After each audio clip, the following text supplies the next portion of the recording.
Hey everyone, and welcome back to my channel. My name is Josh and this is your stimulus check update for the next stimulus package for Sunday, November 8th.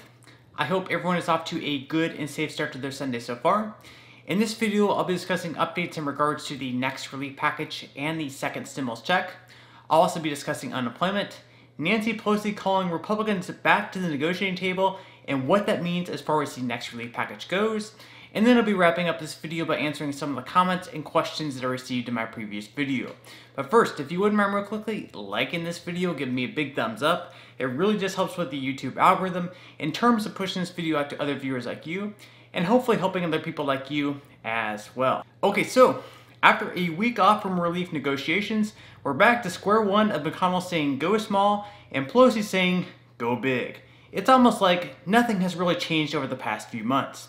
After what seemed like Mnuchin and Pelosi being just $300 billion apart to reaching a deal, we're right back to being over $1 trillion apart once again. However, Nancy Pelosi is calling for Republicans to come back to the table once again, so I guess we should be pretty excited about that. Mitch McConnell, I'm sure, will be more than happy to join her at the table, but his starting offer is only going to be coming in at around $500 billion. This will be in comparison to Pelosi's starting offer of around the usual $2.2 trillion. McConnell's argument of a skinny $500 billion deal is the fact that the job report from October is a stunning indication of a dramatic comeback of the economy. He says the October job numbers argue for a smaller and more targeted stimulus bill. Now, we don't know exactly what smaller and more targeted will mean in McConnell and other Republicans' eyes.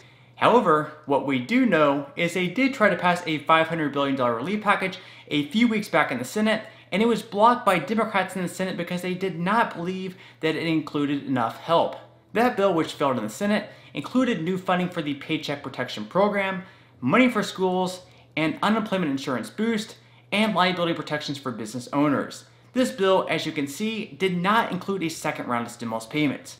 It also failed to include aid for state and local government, something McConnell did say recently that he would now be open to including in the next relief package. The liability protections clause for business owners will also be something that McConnell and Pelosi will fight greatly over, as Pelosi feels that it doesn't provide enough protections for workers. McConnell and other Republicans, on the other hand, feel that businesses need to have the peace of mind of reopening without the threat of possibly being sued if someone claims they contracted the virus at their place of business.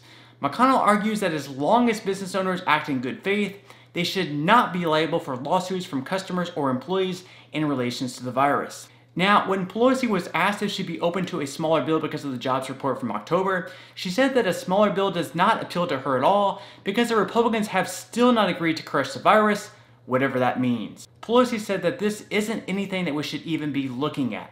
So it seems like Pelosi, even with Trump possibly out of office, still isn't open to a skinny deal. Well, one thing is for certain. If our goal is to crush the virus, then not passing anything at all is certainly not the best way to do it. Here's how I can see this playing out. During negotiations between McConnell and Pelosi, we'll see McConnell's starting offer similar to the one he had just a few weeks back. We'll then, of course, see McConnell have to raise his price tag just a bit in order to compromise. With him adding more money into the deal, we'll see a second round of stimulus payments in the deal as well. That will then add in another $300 billion, increasing the price tag up to $800 billion. Then, Pelosi will ask McConnell for aid for state and local government. Pelosi will then get a couple $100 billion for that as well. That will then get us up to $1 trillion, which is really the maximum we'll see McConnell and other Republicans willing to go. With Steven Mnuchin and Donald Trump, Pelosi may have been able to receive higher offers, but McConnell and other Republicans in the Senate are much more fiscally conservative than they are. If Pelosi wanted a bigger deal, she should have just accepted what was offered back in October, but she didn't, so here we are. From there, it's going to be completely up to Pelosi if she's willing to compromise at that figure. With Joe Biden in office, you would think that she would be more willing to accept something just to get the ball rolling for the Democratic president. If not, we could see some shortfalls early on for Biden and continued slow struggles to get our economy back down to pre-pandemic levels. Obviously, if Pelosi wants to make Biden look like he saved the economy and helped us to a full recovery, passing aid before he takes office to get the ball rolling will be the best way to do so. So personally, I feel like she's going to loosen her grip and be a little bit more willing to give in now, but with anything, there are no guarantees, so we'll just have to wait and see. In the meantime, let's hang in there, stay strong, and hope for the best. In unemployment news, even though the unemployment rate dropped down to 6.9% from the October job numbers, the number of unemployed Americans who have been jobless for more than 26 weeks jumped up to 3.6 million from the 2.4 million the month before. So even though the amount of Americans unemployed is now reducing, the amount of Americans unemployed on a long-term basis are increasing. This is exactly what worries labor economists and social scientists the most. Obviously, the longer you're out of work and the wider the employment gap you have, the harder it is to get reemployed at times. These workers are mostly noticeable in the hospitality industry that rely on travel, such as hotels. Many hotels are being forced to completely lay off employees because of reduced capacity in the hotel. Obviously, people aren't traveling nearly as much, and some families may be a little bit wary of staying in places like hotels where they may catch the virus if the room isn't being cleaned all that well. So lots of concerns there all around, and it's tough to see some of the hospitality and travel industries returning to normal for a couple more years at earliest. And that's where we really have to hope that Mitch McConnell and Nancy Pelosi can reach a deal to extend the unemployment benefits on a longer term basis, helping to bridge the gap until we can get our unemployment rate back down to pre-pandemic levels. Okay, so at this point in time, I'm going to move right along to answering some of the comments and questions that I received in my previous video. And if you do have any other comments or questions for me, please feel free to leave them in the comment section below. I do try to answer as many of the comments and questions as I possibly can, but for those comments and questions I'm not able to respond to, I do try to pick some of the more popular ones to answer in the next video in video form. Okay, so without further ado, let me go ahead and jump into the first comment of today's video, which is from Blanche. Blanche says, when are they going to give the checks out? People need them.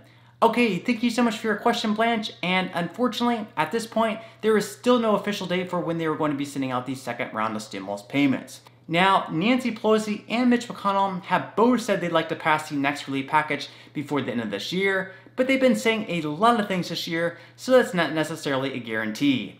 With that said, if they do pass any relief package, more than likely they will include a second round of stimulus payments in them, and to me anyways, it's not a matter of if they will pass another relief package, it's more of a matter of when they will pass the next relief package, and that's still unfortunately unknown at this point in time. Okay, moving right along to the next question in today's video, which is from Christina. Christina says, would the stimulus payment still have $500 per dependent? Thank you so much for your question, Christina, and yes, the next relief package should also include $500 to each dependent. There's also a possibility of dependents receiving $1,000 per Steven Mnuchin's negotiations with Nancy Pelosi. However, now that it's Mitch McConnell negotiating with Pelosi, that number may come back down to $500 once again. In addition to that, dependents over the age of 17 should also be included in the next round of checks as well, most likely receiving just $500. Okay, moving right along to the next question of today's video, which is from Rod. Rod says, do you think that we will get more than the second stimulus check? Thank you for your question, Rod, and other than stimulus checks, there should also be an extension of the unemployment benefits as well. The unemployment benefits should be around $300 to $400 per week, and more than likely will be retroactive to September 12th. Now, if you're asking if we'll receive another stimulus check after the next one, more than likely we won't.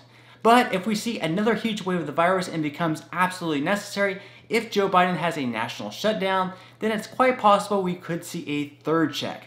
With that said, let's hope that we can get our economy back to normal so we don't have to continue on with these stimulus packages for the next several years. Okay, moving right along to the last question of today's video, which is from Juanita. Juanita says, if Biden wins, can he do an executive order on a relief bill? Thank you for your question, Juanita, and if Biden wins, there may be some things he can do via executive order to help with relief. For example, like Trump did, he could instruct the IRS to quit collecting taxes for Social Security and Medicare. This would help people who are currently working receive more in their paycheck.